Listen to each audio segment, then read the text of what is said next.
Hi again. I'm here to read Chapter 17 of Almost Super. Chapter 17, To the Mitsubishi.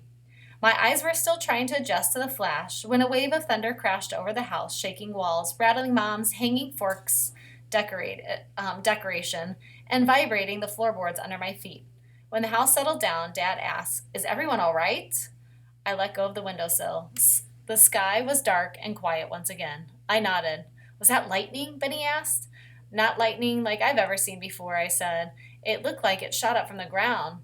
Dad wiped his mouth with his napkin. "Clearly the Johnsons are up to something isn't right," Rodney said.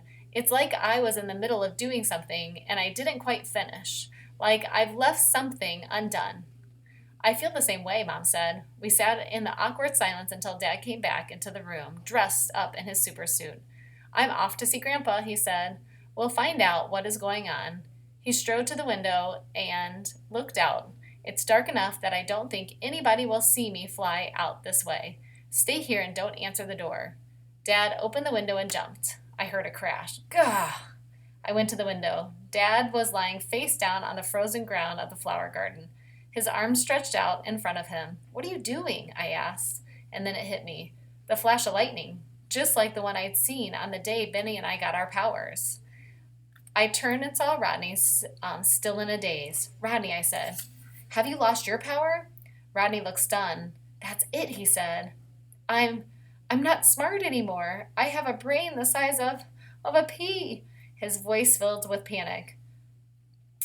"I'm like a Tyrannosaurus Rex with a tiny little pea brain, like a chickpea. Have you ever seen a chickpea rafter?" Minutes before, he'd been downstairs racing through the internet, fingers flying, tracking down a supervillain. And now, "You're still smart, Rodney," I said, trying to sound encouraging. "You knew that a T-Rex has a brain the size of a chickpea. That's something, right?" "That's just it," Rodney said slowly. He seemed to be in a daze.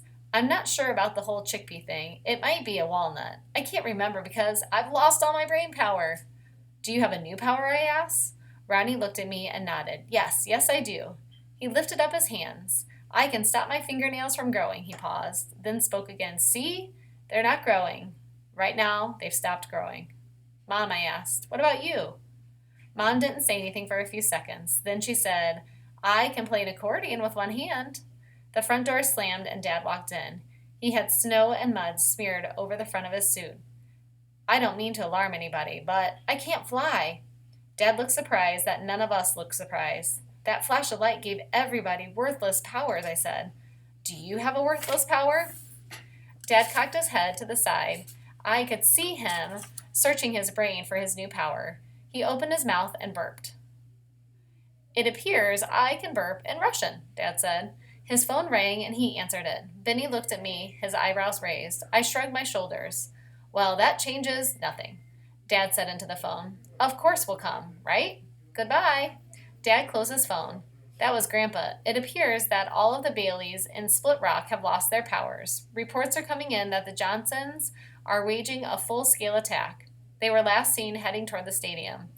"What does Grandpa want us to do?" Rodney asked. Grandpa said it was probably safest to get out of the city, Dad said, "but that's not what he's going to do. And it's not what I'm going to do either. I'm going to meet the supervillains at the stadium, with or without my powers." Rodney stood. "I'm coming with you. Without my real power, I'm no good down in that root cellar. I'll get my suit." Mom got up and left the room as well. Benny looked over me. I could read the look on his face as clearly as if he was shouting. He wanted to go to battle, but I shook my head. I had other plans, and I needed Benny's help. It didn't even seem to occur to Dad that we might come along. Even when all of our powers were equally worthless, Dad still saw Benny and me as little kids. Mom and Rodney walked back into the room, dressed in their suits. "We can't fly, so we'll have to take our car," Dad said. And then, in his booming superhero voice, he said to the Mitsubishi, I followed them out to the garage. They piled into our car, and the engine roared to life. "Dad," I called out, "be careful. Something isn't right." Dad nodded, then backed the car out of the garage and was gone. Benny stood there folding his arms. Once again, we're left sitting at home, and this time we don't even get to watch the battle on the monitors. "We're not going to sit at home," I said. "Not this time." "Really?" Benny asked. "What are we going to do?" I pulled up the message that Juanita had sent me the day of the supermarket battle. I hit reply and typed a quick message. Meet us at Callahan Park in 10 minutes. We're going to talk to Juanita, I said, and we're going to solve the puzzle once and for all. Happy reading, everyone.